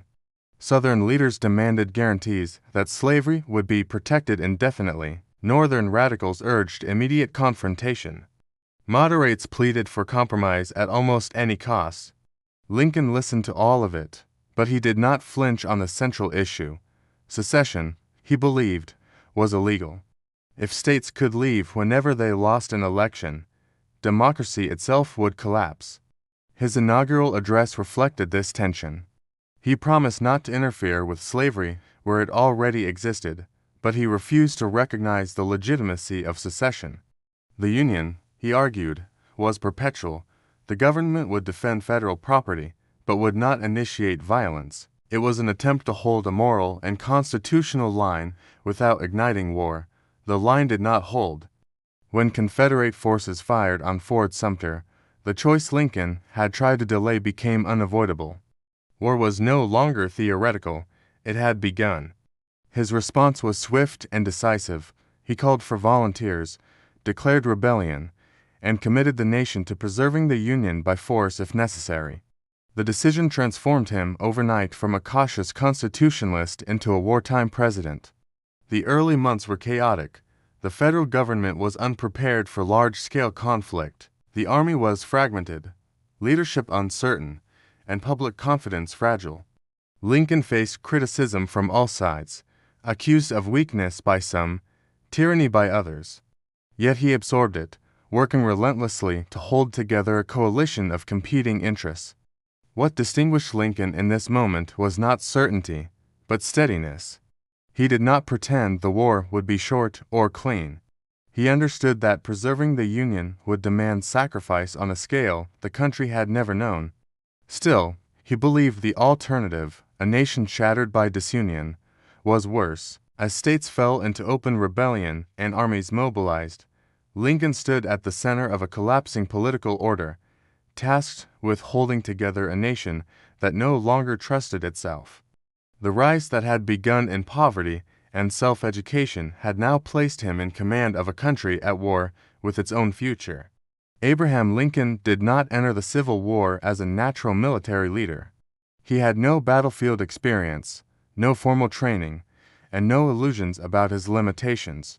What he did have was responsibility, total responsibility, and the awareness that mistakes would be paid for in blood. The early years of the war were marked by frustration, hesitation, and painful learning. Lincoln's first challenge was leadership. The Union Army was large but poorly coordinated, and many of its generals were cautious to the point of paralysis. Lincoln watched opportunity after opportunity slip away as commanders delayed, retreated, or refused to pursue defeated Confederate forces. Casualties mounted without decisive results. Public confidence eroded. Privately, Lincoln grew impatient, but he resisted rash decisions. Instead, he studied war the way he had studied law. He read military texts, analyzed maps, and questioned officers relentlessly. He learned strategy by immersion, absorbing the logic of supply lines, terrain, and timing. Over time, his understanding deepened. He began to see patterns others missed, that the war would not be won by capturing cities alone, but by destroying the Confederacy's ability to sustain armies in the field. Lincoln's role evolved from delegator to active commander-in-chief. He pressured generals to act, replaced those who could not adapt, and took political risks to keep capable officers in command despite controversy. His patience had limits, and when they were reached, he acted decisively. Leadership, he realized, meant accepting blame as readily as authority. At the same time, Lincoln carried the emotional weight of the war personally. He visited hospitals, spoke with wounded soldiers, and read casualty lists late into the night. These encounters sharpened his resolve rather than softening it. He understood that every delay extended suffering. Every indecisive campaign cost lives without purpose. Criticism followed him constantly. Newspapers accused him of incompetence. Politicians accused him of overreach. Families accused him of indifference. Lincoln absorbed it all, rarely responding in public, focusing instead on results. He measured success not by applause, but by momentum. By the middle years of the war, Lincoln had transformed into a wartime leader through adaptation rather than instinct. He did not dominate through charisma or fear. He dominated through clarity of purpose and relentless pressure.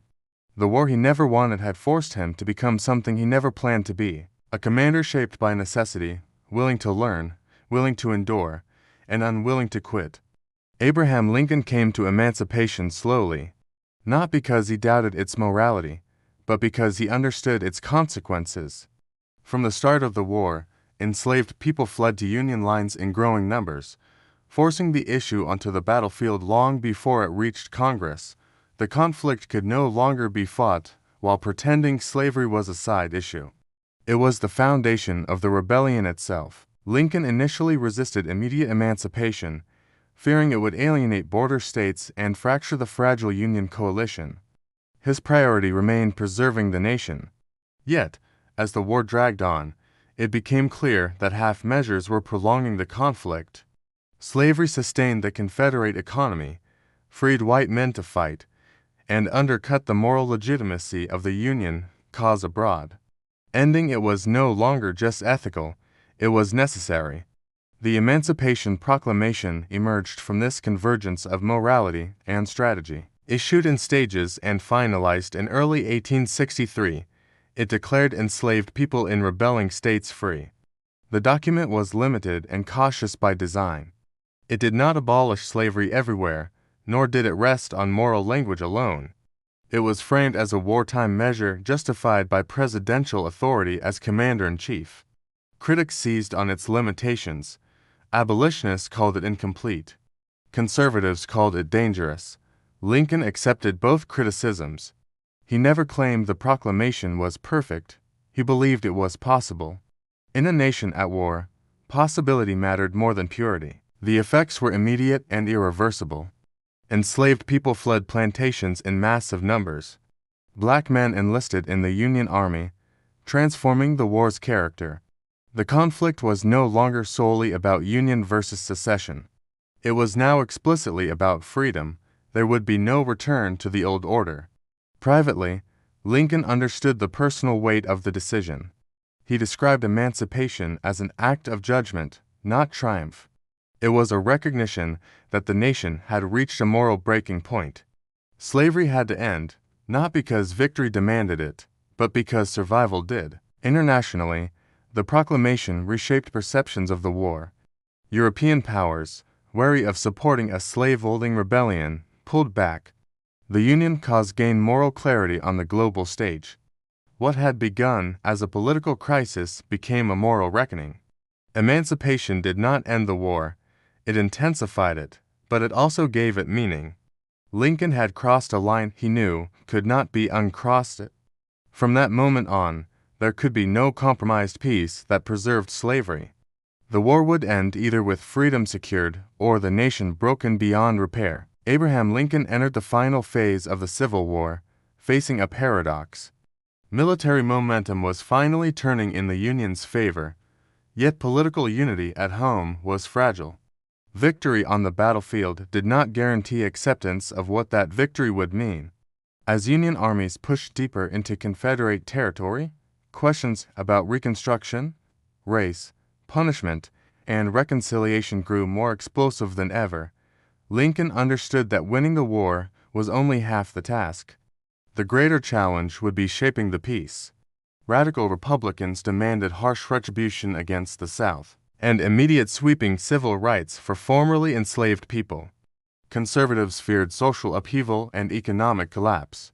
War-weary citizens wanted an end to bloodshed at almost any cost.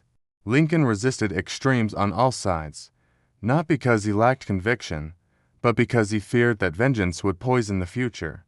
His vision for reunification was deliberately restrained. He spoke of malice toward none and charity for all, framing victory not as domination, but as restoration. The Union, in his view, was not conquering foreign enemies, but reclaiming its own people. This stance angered many who had sacrificed deeply and wanted justice to be visible and severe. Lincoln listened, but he did not bend. The presidential election of 1864 became a referendum on this approach. With casualties mounting and victory still uncertain, Lincoln faced the real possibility of defeat. For months, he believed he would lose.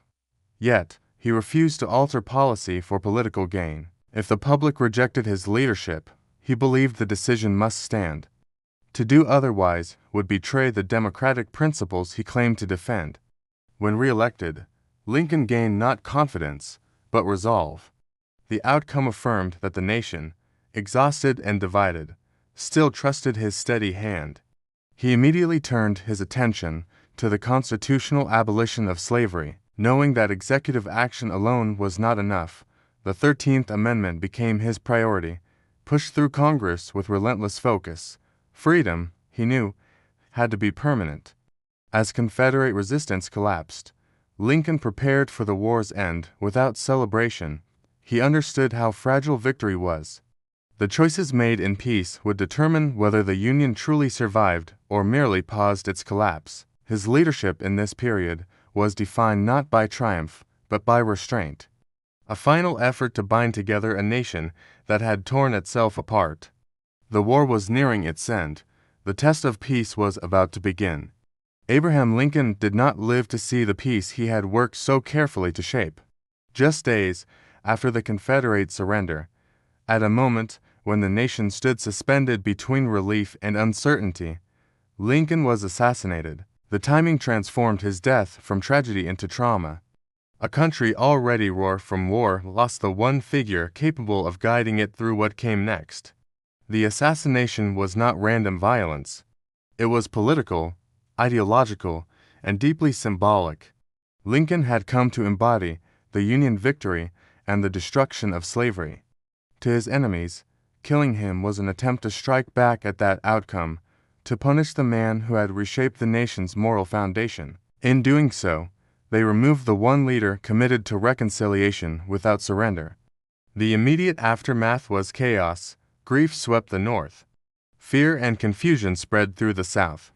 Lincoln's vision for Reconstruction, rooted in restraint and gradual reintegration, died with him.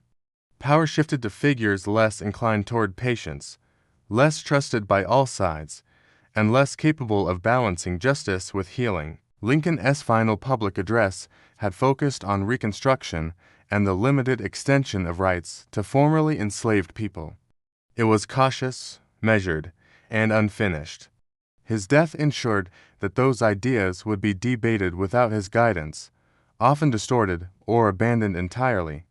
The opportunity for a more humane transition closed almost instantly.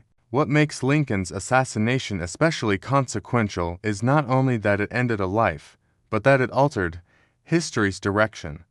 Reconstruction became harsher, more contested, and ultimately incomplete. The nation survived, but it did not fully reconcile. Many of the tensions Lincoln had hoped to soften hardened instead, lingering for generations. In death, Lincoln became a symbol, but symbols simplify. They smooth over contradictions and replace struggle with reverence. The real Lincoln was not a saint or a myth. He was a man who made compromises, doubted himself, and carried the weight of impossible decisions. His assassination froze him in a moment of moral clarity, denying history the chance to see how he would have governed peace. The cost of his leadership was enormous, but the cost of his absence was greater. The nation won the war, ended slavery, and preserved the Union, yet lost the one leader uniquely prepared to guide it through the aftermath. His death ensured that the rise of Abraham Lincoln would also mark the beginning of unresolved consequences that the country would spend decades confronting. Abraham Lincoln rose not because he was destined for greatness, but because he was shaped by failure, contradiction, and restraint. His life defies the idea that leadership emerges fully formed. Instead, it shows how power is learned under pressure, refined through loss, and tested by moral limits. What sets Lincoln apart from many historical figures is not certainty, but growth. He began as a cautious politician who feared national rupture more than injustice. He ended as a wartime president, willing to redefine the nation as moral foundation at immense personal and political cost. That transformation did not come from ideology alone. It came from experience, from watching compromise fail, from measuring the human cost of delay, and from realizing that neutrality in the face of injustice was itself a choice. Lincoln's rise also challenges the myth of effortless self-making. He educated himself relentlessly, but he did not do so to escape others. He did it to understand them. His speeches worked because they respected the listener's intelligence. He argued, explained, and persuaded rather than demanded. Even in war, he avoided dehumanizing his enemies, believing that reconciliation required restraint as much as resolve. His presidency revealed the limits of power. Lincoln expanded executive authority dramatically, yet remained deeply uneasy about it. He suspended rights, enforced military law, and acted unilaterally, always framing these actions as temporary necessities, rather than permanent tools. He feared unchecked authority as much as rebellion, a tension that defined his leadership style. Perhaps most importantly, Lincoln's rise matters because it shows that moral clarity does not arrive all at once. It is built through doubt, debate, and risk. Emancipation was not a single heroic gesture, but the result of sustained pressure, strategic calculation, and ethical reckoning. He did not wait for history to absolve him. He acted knowing judgment would come later. In death, Lincoln became a symbol of unity, but his life tells a more difficult story. Unity was never easy. It was argued for, fought over, and imperfectly achieved. The nation he preserved remained deeply flawed, but it was changed in ways that could not be undone. Lincoln's rise endures because it resists simplification. He was not flawless, fearless, or fixed. He was adaptive, burdened, and persistent. In moments when institutions failed and violence seemed inevitable, he proved that leadership rooted in humility and moral seriousness could still alter the course of history. That is why his story continues to matter, not as legend, but as instruction. The High Castle, the Middle Castle, and the Outer Bailey. This was not architectural excess, it was strategic layering. Each section could operate independently if the others fell. Supplies were distributed across zones. Command structures were isolated behind successive defenses. An attacker who breached the outer walls would find not victory but another fortress waiting. The High Castle formed the spiritual and administrative cores. It housed the monastery, the main chapel, and the living quarters of the knights themselves. Life here followed a rigid rhythm of prayer, labor, and discipline. Silence was enforced, obedience was absolute. The knights believed order itself was sacred, and Malbork was built to impose order physically on everyone inside its walls. The Middle Castle served a different purpose. It was the administrative engine of the Teutonic state. Here were treasuries, meeting halls, guest quarters for visiting nobles, and spaces where diplomacy took place. Treaties were negotiated in rooms protected by arrow slits and iron doors. Politics was never separated from force. Every discussion occurred under the implicit pressure of stone and steel. The Outer Bailey was industrial. Workshops produced weapons and armor. Granaries stored food for prolonged sieges. Stables held horses for rapid mobilization. Smiths, bakers, clerks, and servants lived and worked here, all under the knight's authority. Malbork did not rely on nearby towns to survive. It was designed to outlast them. Movement through the castle was deliberately constrained.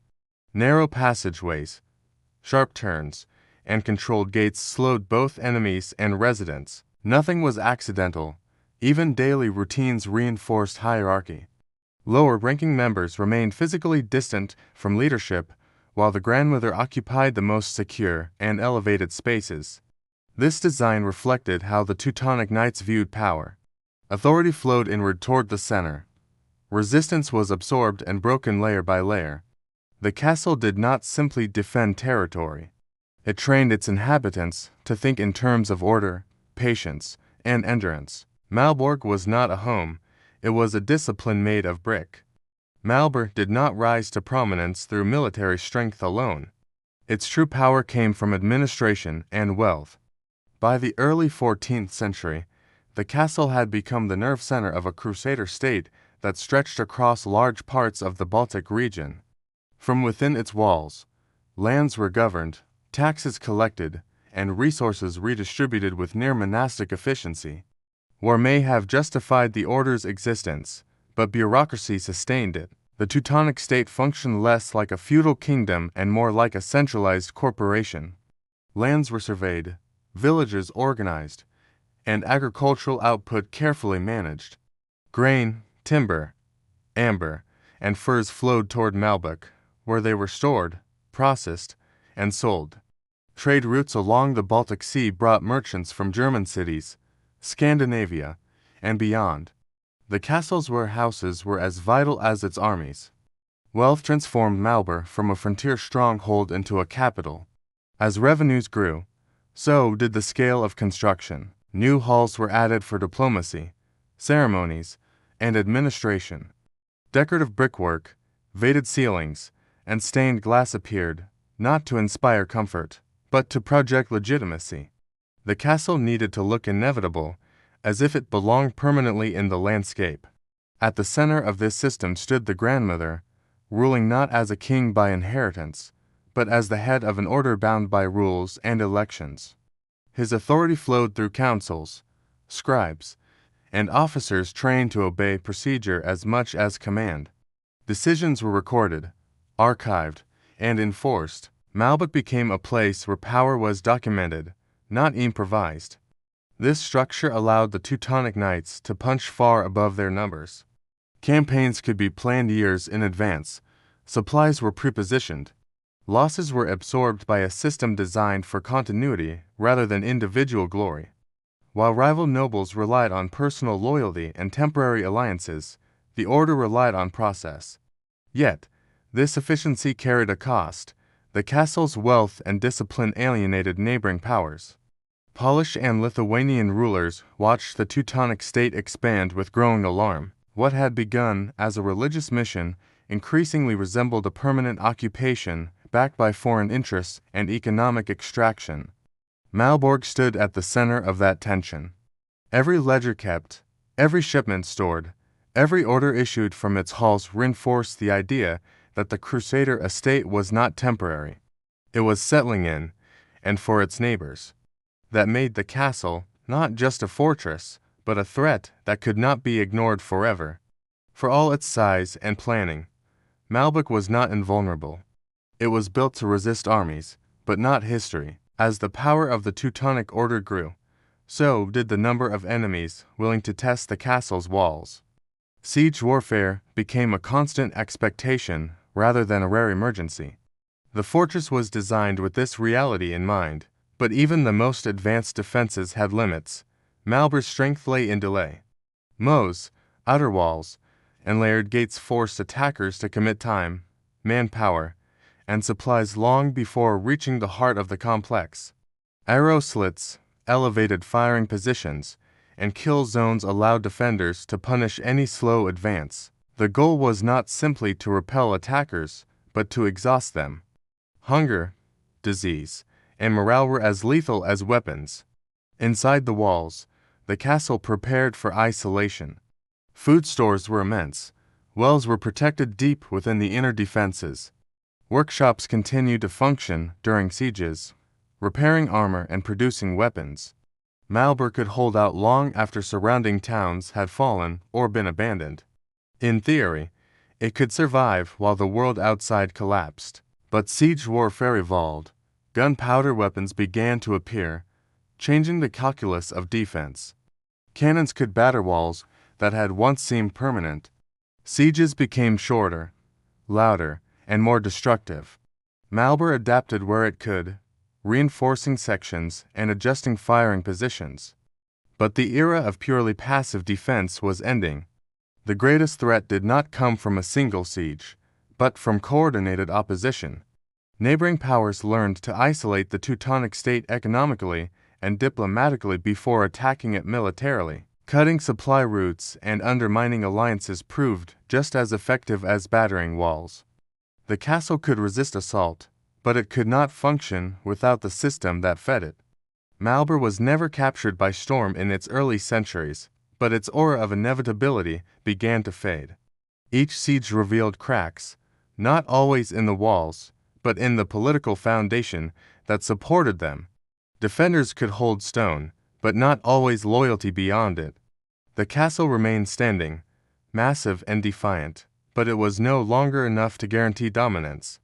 Siege by siege, the lesson became clearer. Even the largest fortress in the world depended on forces it could not fully control. Stone could slow history. It could not stop it. By the early 15th century, the power centered at Malbork had reached its limits.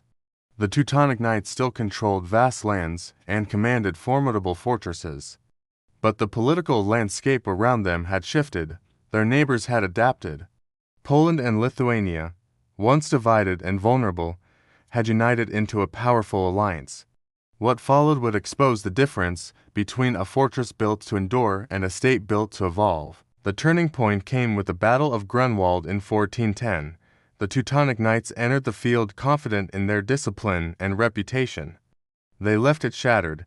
The defeat was catastrophic, not just in casualties, but in myth. The image of the invincible warrior monk collapsed in a single day. For the first time, the Teutonic state faced the prospect of total defeat. In the aftermath, Malbork became the final line of defense. Polish and Lithuanian forces advanced, expecting the castle to fall as decisively as the army had. But Malbork did what it had been built to do. It held. Reinforced walls, deep supplies, and disciplined defenders turned the siege into a stalemate. The castle survived even as the order's military prestige lay in ruins. Yet survival was not victory. The war ended with heavy concessions. Territories were lost, influence shrank, financial strain deepened. Maintaining Malbork, enormous, complex, and resource-hungry, became a burden rather than an asset. The castle that once projected confidence now symbolized overextension. The deeper problem was legitimacy. The crusading mission that had justified conquest was losing credibility.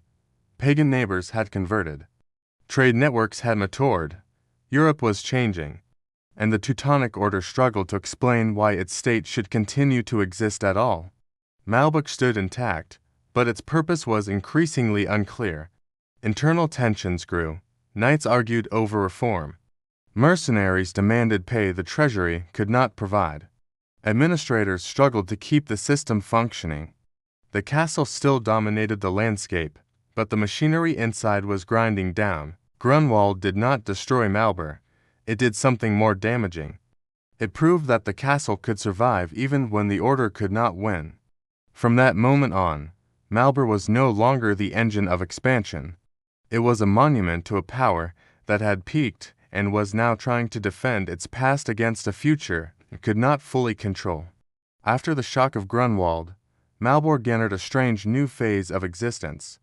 It was still immense, still intimidating, still technically undefeated, but it no longer dictated events. Instead of being the engine of power, it became an object to be negotiated over. Wars continued, but they were fought as much with contracts and coin as with swords. And in this new reality, even the largest castle in the world could be reduced to a liability. The Teutonic Order's greatest weakness was no longer military, it was financial. Years of war had drained the treasury, and the order increasingly relied on mercenaries rather than its own disciplined knights. These soldiers expected payment, not vows. When funds ran short, loyalty evaporated. Malbork, with its enormous garrison and maintenance costs, became brutally expensive to hold. During the 13 Years' War in the mid-15th century, this weakness proved fatal. The order simply could not pay its troops. The unthinkable happened. The garrison of Malbork negotiated its own surrender, not to an enemy army, but to the highest bidder. In 1457, the castle was effectively sold to the Polish crown. No grand assault, no breached walls. The greatest fortress of medieval Europe changed hands through debt. This moment marked a psychological turning point. Malbork had been built to resist force, but it was helpless against insolvency. Brick and iron could not replace wages. Discipline collapsed where coin failed. The castle's capture exposed the truth that power in the late medieval world was shifting away from crusading orders and towards centralized monarchies with stable revenue. Under Polish control, Malbork was repurposed rather than destroyed. It became a royal residence and administrative center. Its chapels, halls, and fortifications were adapted to serve a secular state rather than a religious order. The transformation was subtle but profound. What had once enforced divine mission now enforced royal law. The Teutonic Order survived in reduced form, but it never recovered its former authority. Malbork's loss symbolized that decline more clearly than any battlefield defeat. The castle still loomed over the river, but it no longer projected inevitability. It projected memory. In being sold rather than conquered, Malbork revealed a harsh medieval truth. Power did not disappear when it lost wars, it disappeared when it could no longer pay its soldiers. Once Malbork passed into royal hands, its role stabilized, but history was not finished with it. Over the centuries, the castle endured wars, neglect, and reinvention, each era leaving scars that revealed how power had shifted since its crusading height. What had once been the nerve center of a militant order became gradually an administrative asset among many. As warfare evolved, Malbork's military value declined. Artillery grew more powerful. Armies became mobile and centralized. Fortresses like Malbork, once decisive, became static symbols rather than strategic necessities. Portions of the complex were altered, simplified, or left unused. Grand halls lost their political relevance. Some sections fell into disrepair, their original purpose forgotten. The greatest damage came not from medieval conflict, but from modern war. During the 18th and 19th centuries, Malbork was repurposed repeatedly as barracks, warehouses, and symbols of state authority. Each adaptation stripped away layers of its original identity. Romantic nationalism later reframed it as a cultural monument, but even that could not protect it from destruction. During the Second World War, the castle suffered severe damage. Bombardment and fighting reduced large sections to rubble, roofs collapsed, walls cracked. What had survived centuries of siege warfare was nearly erased by modern artillery. For a moment, it seemed possible that the largest castle in the world would finally vanish. What followed was one of the most ambitious restoration efforts in Europe. Reconstruction was not merely about preservation, but interpretation. Architects and historians faced difficult choices. Which era should Malbork represent? The Crusader stronghold, the royal residence, the ruined relic. Each decision shaped how future generations would understand the site. The restoration ultimately leaned toward its medieval identity. Brickwork was rebuilt, towers restored, interiors reconstructed to evoke the disciplined, austere world of the Teutonic Knights. The castle emerged not as a frozen ruin, but as a curated memory, carefully assembled to communicate power, order, and scale. This revival transformed Malbork again, no longer a military asset or administrative center. It became a historical statement. Visitors did not come to be governed or threatened. They came to witness how architecture once enforced ideology. In this form, Malbork gained a new kind of permanence.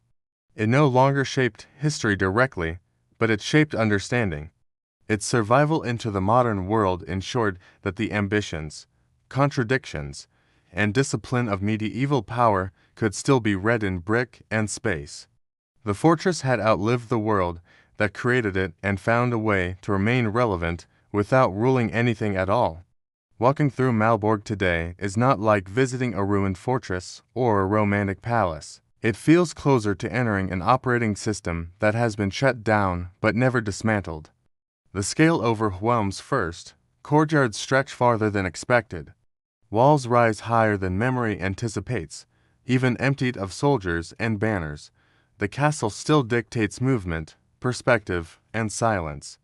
What visitors often notice first is how impersonal the space feels.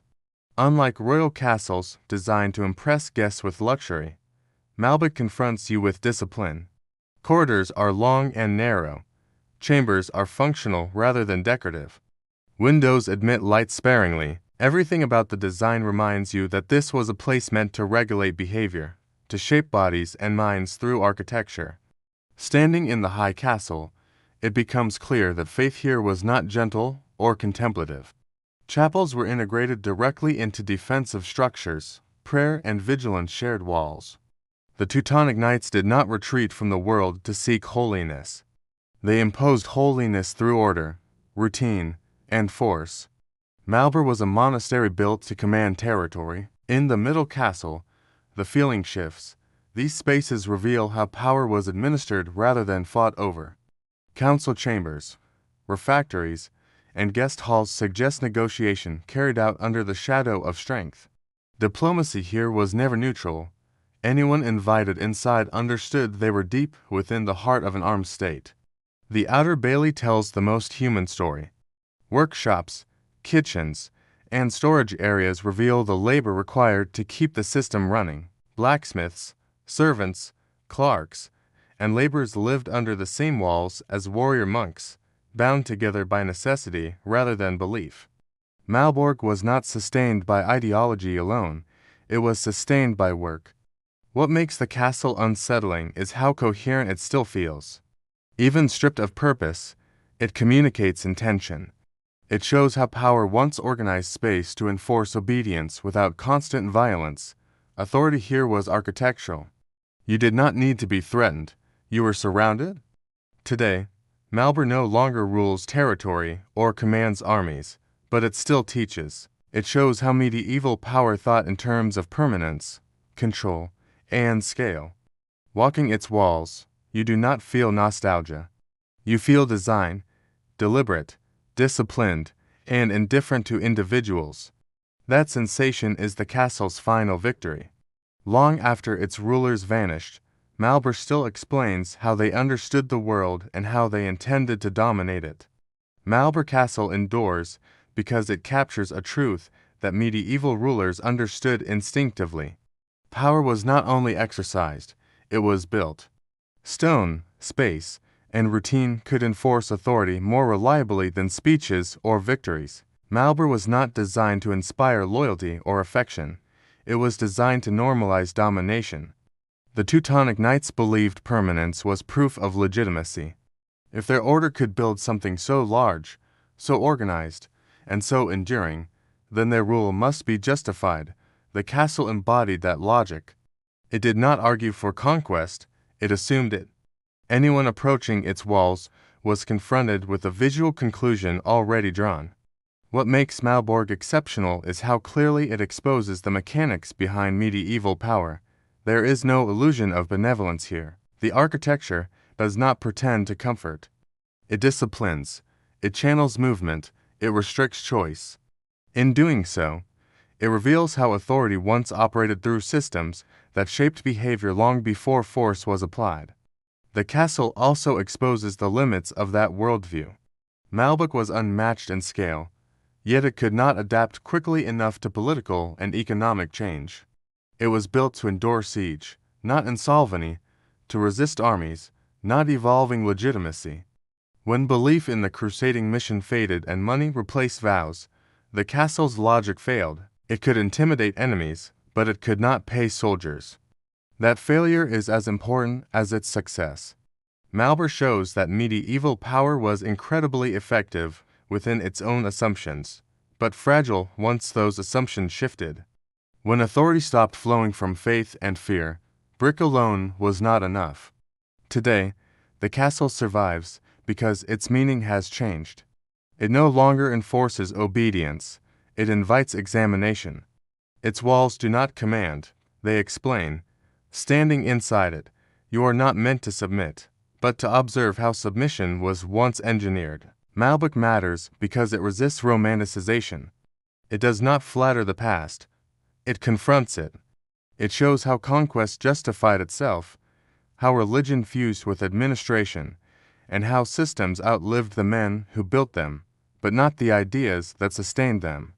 In the end, Malbork is not a monument to victory, it is a monument to method. It reminds us that power is rarely accidental, often meticulous, and always temporary, no matter how large the walls built to protect it.